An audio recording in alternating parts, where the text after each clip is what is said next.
Hey guys, welcome back to the free-to-play channel, and today is the third and the final day of the Tekken closed beta test, and finally I've played around enough with King to the point where I think I actually want to do an overview of King, considering next to Jin he is one of my mains in Tekken 7 as well. And yeah, let's just get into it. And to start things off actually, once again let us go into the combo challenge environment. It actually muffles the audio now that I've realized for a better commentary. Alright, so King in Tekken 8. One thing that we'll quickly notice, everyone, any King player noticed this, is that his backdash is non-existent. As you can see here, I'm trying my best to do a KBD and it basically barely covers any distance. Well, given that I am very bad at KBD, but the backdash in general is very nerfed, like barely. Compared to the other characters, King barely has a retreat tool, and that might seem very bad in Tekken 8 where movement is basically buffed. However, we'll get into this soon, where King basically trades his backdash for hyper armor and a bunch of other armor gimmicks such as Jaguar Dash and muscle armor, as we will see later. And his wrestler identity is really pushed in this game, much stronger than in Tekken 7 and the game before, where previously he would play around counter hits, down back 3, back 1, forward 1. All these would lead into counter hit launches. Now he plays more around counter hit ground attempt throws, and yeah, they basically removed all of that safe poking counter hit stuff, and they made his just frames a lot easier. For example, wait, what? Alright, this is easier. Is forward 3 still a thing? There we go. Okay, it should be easier, but I just suck apparently. There we go. You should be able to hit this every time. Forward 3 or back 3 into 1+2. You should be able to hit these, and I believe his ultimate tackle is a lot more lenient as well. Yeah, I basically got the whole the chain grab there. The just frame should be easier. Alright, and let's move on actually to his oh yeah, one more point before I go on to the regular stuff. If a throw counter hits in Tekken 8, you have 5 frames to break it. It was, I believe, 15 frames, was it? Sorry, it was 20 frames I think in Tekken 7. They nerfed throw breaks in Tekken 7. Sorry, they buffed it. But in here, if King basically counter hit throws you, it's like very difficult to break. So yeah, that's worth keeping in mind. That's a huge buff to King mains, as we usually try to set up our throws. Like for example, down 3 into giant swing. We can do so many things into throws. Anything that gives us plus frames, we just attempt a giant swing. And now if the opponent presses into that, they're going to have an even lower chance of breaking it, which is huge. You can do jab into giant swing. That's not giant swing. Jab into tombstone, jab into muscle buster. In fact, we can even do stuff like anything basically. Forward 1 on hit. That's a good start. The regular setups still work, and King very much is a setup character in terms of setting up throws instead of setting up counter hit launches now. Okay, let's get to the... oh yeah, one more point. Man, there's so many things with King in Tekken 8. While running, instant while running is much easier now in Tekken 8 in general. As you can see here, I'm literally dashing into the opponent point blank, and I get a running animation. Triple tap forward, I get a running animation. What this means is that Shining Wizard, instant while Shining Wizard point blank, is basically easy as pie. Last time in Tekken 7, you used to need to do it super fast, but now anyone can do it. Anyone with like not grandpa level execution levels can do it. Yeah. Although to counter this, not to counter I guess, to counterbalance this I guess, there is benefits if you can do an instant giant swing and an instant shining wizard. You do get blue spark versions. I'm not exactly skilled enough to do the instant giant swing, but as you can see here, we do have blue spark versions of giant swing and Tigwana twister I guess. Oh my god, okay. Anyways, as I was saying, yeah, but however, an instant Shining Wizard does 5 more damage. It should be a blue spark version. Let me see if I can get it. As you can see here, this is all 40 damage. But if I can get the... I almost had it. Come on, a little bit faster. Even faster. Okay, how fast does this have to be? There we go. That is the blue spark instant Shining Wizard. We get an extra 5 more damage. So if you have the execution as an old King player, you're definitely going to be rewarded for that. Alright, back into the combo mode we go. Okay, So now let's talk about King's heat engagers. As we all know, King's heat in Tekken 8 is a little bit stronger if you ask me compared to the other of the characters, because one of his heat engagers is forward to 1.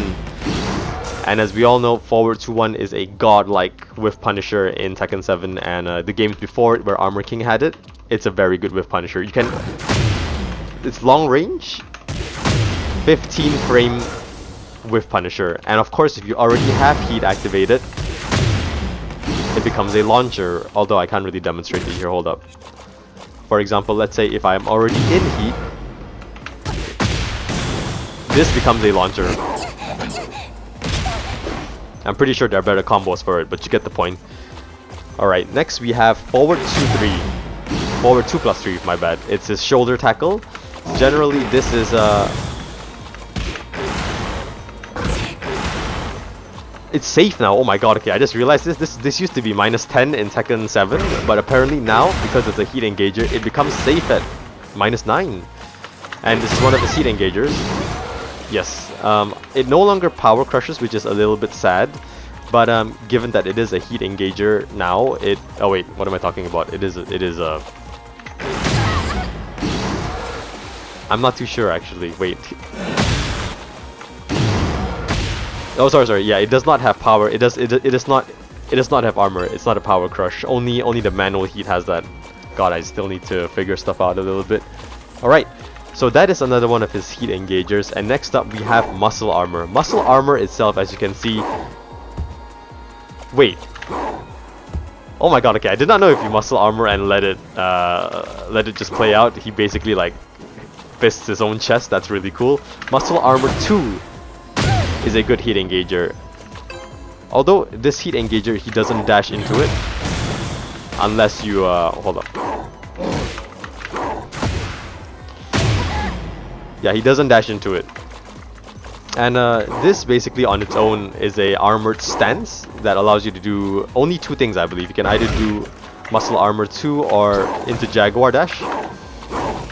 However, this reminds me of Gigas's Beast Roar, where he could basically tank hits and return, but basically punish moves that would otherwise be unpunishable. Alright. And going forward, we have Pedigree. Yes, down 1+4. This is basically a crouch grab. There are a few ways you could get this. My favorite would be to do Jaguar step into 2, and that basically guarantees a crouch throw attempt.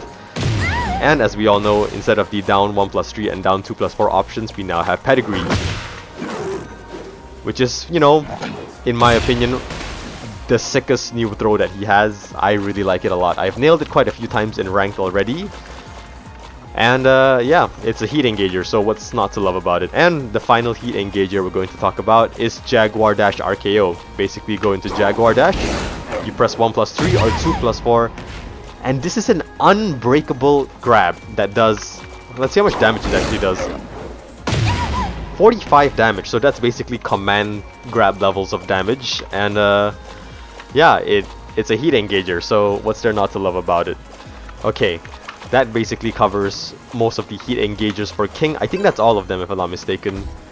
And now we are going to move on to his new moves. Now, King in general does not have many new moves. In fact, nearly all of his moves are retained except for a few. Notable mentions are back to 1, now that it's no longer a bound to, is actually safe at -9. Back 1-2 is a bound tool now and is still punishable on block. However, all of the back 2 extensions are safe. This is plus.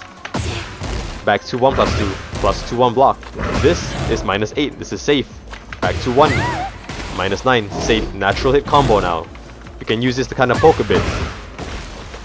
Although do keep in mind, it is high, so yeah, there's that to look out for. But the high mid option is safe, so I think that's a good change for King now that his back to 1 is no longer a bound tool. But however, one thing that I really found interesting is that his new move forward 2, the Beast Elbow, actually forces crouch, as you can see, on hits and on block, and it's +12. And you look at that animation. Oh wait, it guarantees a crouch throw attempt. This is huge if you ask me. This is very good. Oh god. Ah, Jesus, COVID-23. Okay. Yeah, as I was saying previously, where we would have this move that goes into a Jaguar Lariat. Now we have this, which basically allows us to go for all of the crouch throw attempts. I think this is huge. Definitely very welcomed. And on block, as you can see, it's neutral on block. Surprisingly, a move like this is a safe mid, and not only is it a safe mid, it preserves our advantage. Observe, it's neutral on block, forces crouch. This is very good. Anytime you're far away and you want to attempt this, I think it's definitely a good choice. Basically, kind of replacing forward 1 almost, although we'll have to play more to see what it means for the future of King. Alright, next we are going to go on to Muscle Armor. I kind of explained about this earlier a little bit. Muscle Armor being a heat engager if we go for the 2 option. And it can also go into Jaguar Dash. But Jaguar Dash I will talk about more on later, as it has its own dedicated section. And Jaguar Dash in heat later on, you will see, is amazing. Alright, and that basically covers all of his new moves. Alright, moving on to his new bound tools. King actually, I think, his bound tools are kind of weird in Tekken 7. In Tekken 8. Tekken 7 they made a bit more sense once again. But as you can see here, the first bound we're going to go over is 1-2, 2+4. Any air throw basically converts into a bound. As you can see here, if I just grab him mid-air, that's a bound. That's a bound that leads into Shining Wizard, a 3-hit 59 damage combo, which is interesting to say the least. Like, he basically bound fucks them, as Main Man once said. It's hilarious. Alright, and this works with any throw. For example, 1-2, 2+4 bound. We can do raw 2+4 bound. We can even do 1-2, 2+4 bound into Shining Wizard. Very nice. And not all throws do this, however. If you do an instant Shining Wizard right there, it does not bound. So yeah, I'll probably list out on the right side here on the screen the bound options for throwing. Alright, next we have down 1+2 Atlas Hammer. This is a bound for some reason. It's a launcher and a bound. So you can do Atlas Hammer into Atlas Hammer into Atlas Hammer if you want to meme on your opponents. This is a combo. Alright. Yes, Atlas Hammer is a bound, a very slow bound though, at 23 frames. That's a long bound. But it's worth noting that it is a bound. Now coming to Big Boots. Oh wait, Big Boot, I totally forgot about Big Boot. It's a new move, yes, I forgot to cover it just now, although all it is an armored middle kick that is unsafe on block at -12, but on hit, it leads into Jaguar Dash, which is very useful. Definitely a crucial move that I forgot to mention, apologies, and it also is a bound. Let's see, it also bounds. You can use it as a bound, because why not, I guess. Alright, and next we have back 1-2. Back 1-2. I would say this is like the standard bound, if you ask me. I like to use this bound a lot. It's a good bound. Considering that it comes out at 12 frames, it's very fast, does reliable damage. It fits really well into a lot of combos, so back 1-2 definitely is a good bound, and it will be nearly a staple bound if you ask me. Followed by that, we have back 3. Back 3 is another interesting bound, because it looks like it has a really high hitbox, however it hits pretty low. A good combo to demonstrate this is actually this. Oh wait, I didn't time it properly there. There we go. That actually hits. Back 3 has a deceivingly low hitbox. It is, in the end, a high kick, which is a bit weird, so... But you know what, we'll take it. Back 3, after all, is King's long-range whip puncher that transitions into Hogan heel drop. And yeah, it's a good bound tool in general. Back 1-2, back 3, definitely up there in my top bounds.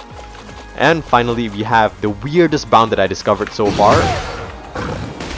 This is a bound. Back 3 is a bound. If we can figure out how to incorporate this into combos, that would be amazing actually. But as of now, I've yet to find a combo where I can bound with back 3. Wait, let me think of something. Wait, this could work now that I think about it. Okay, that was not exactly what I was looking for, but yeah. Basically, the back mule kick is a bound. This is a bound. Alright. Okay. And I think that basically covers all his bound tools, yeah.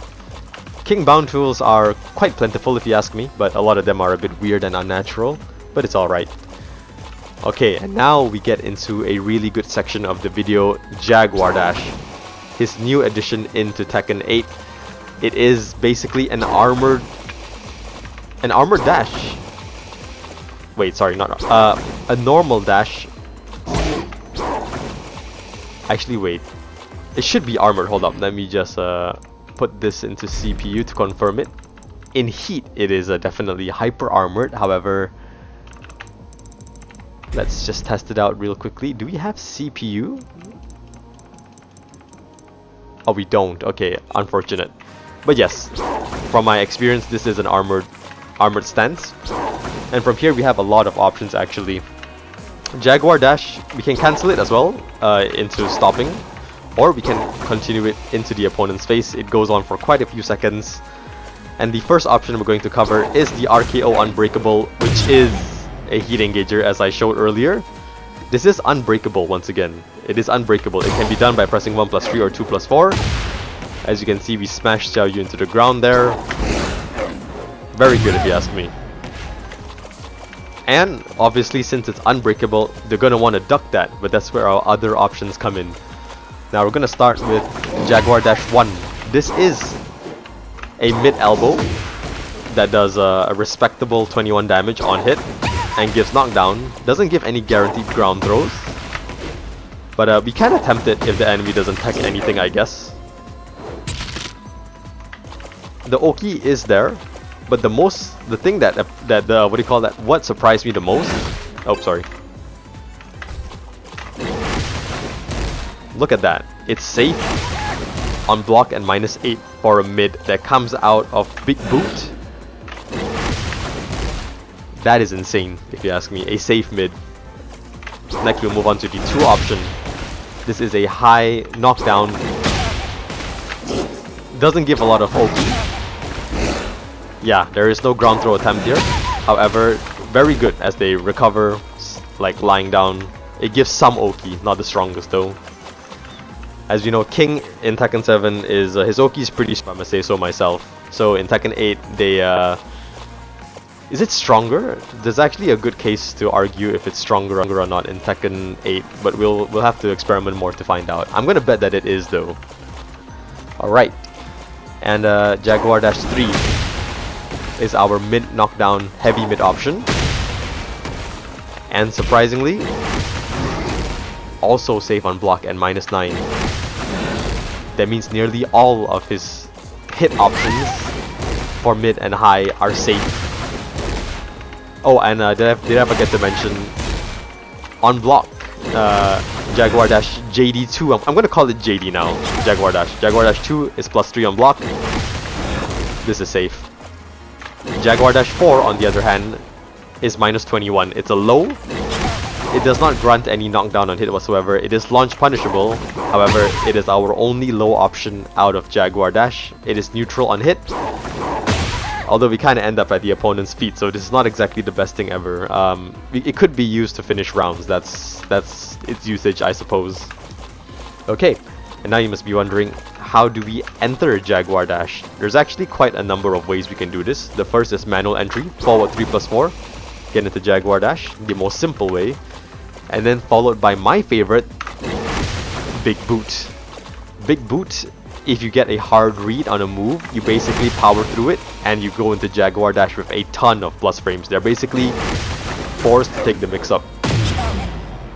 I don't think there's option select for this, although some characters might be able to parry or have an option select, but we'll see. Alright, and finally we have the muscle armor entry. Down back 1+2 into muscle armor, into 3+4. This is also a good option. If we muscle armor into nothing, we can go into Jaguar Dash. But obviously, if we tank an attack, we're obviously going to hit the 2, and we're going to go into heat that way. And of course, in heat, it doesn't become a launcher, but forward 1+2 does. Alright. Okay, and now that basically covers Tekken 8 King changes. Obviously, the old moves are still there. Oh yeah, another important thing to mention is that this is only... Oh, sorry, it's -14 still. Oh, they changed it. Ah, okay. Forward, neutral 2 is -14 on hit. In the CNT, it was -13, which I thought made it a little bit broken, but yeah, it should be -14. Characters with 14 frame launch should be able to punish that. And yeah, I think now is about a good time to give a summary of King, actually. Let's go into combo challenges for this. So yeah, in general, King is they're really pushing his wrestler identity here in Tekken 8. He weighs 150 kilograms. He shouldn't be able to escape so easily. His movement is a little bit scuffed, but in return, he's a big guy. He gets armored moves, hyper armor, and the game plan in general has changed quite a lot from going from safe poking. Now we really want to be in the enemy's face, activate rage, and force those 50-50s. So the game plan should look something like get armor into heat, and from heat we get hyper armor and we force some more 50-50s. And if they duck, we launch them as a... Oh wait, I can't demonstrate this in here. Okay, this is a little bit annoying, but yeah. We get heat, Jaguar Dash, 1 becomes a launcher. And you can see basically in heat, yeah, our 50-50 becomes 10 times more deadlier. Get into heat. Jaguar Dash. 2 is strong. 1 is a launcher.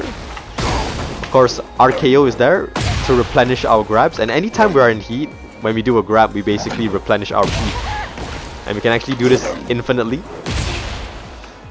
Tombstone? Oh, sorry. Hold on. Not all grabs, command grabs. Command grabs restore our heat, not regular grabs. Tombstone? Why am I so bad at doing Tombstone? My god. Yeah, Tombstone should replenish. There we go. Oh wait, it doesn't. Oh god, okay. I thought it would. Alright, well, it seems that only certain grabs restore our heat, but definitely RKO is one of them. Yeah, this restores heat. Pedigree should also restore heat. Yeah, it does.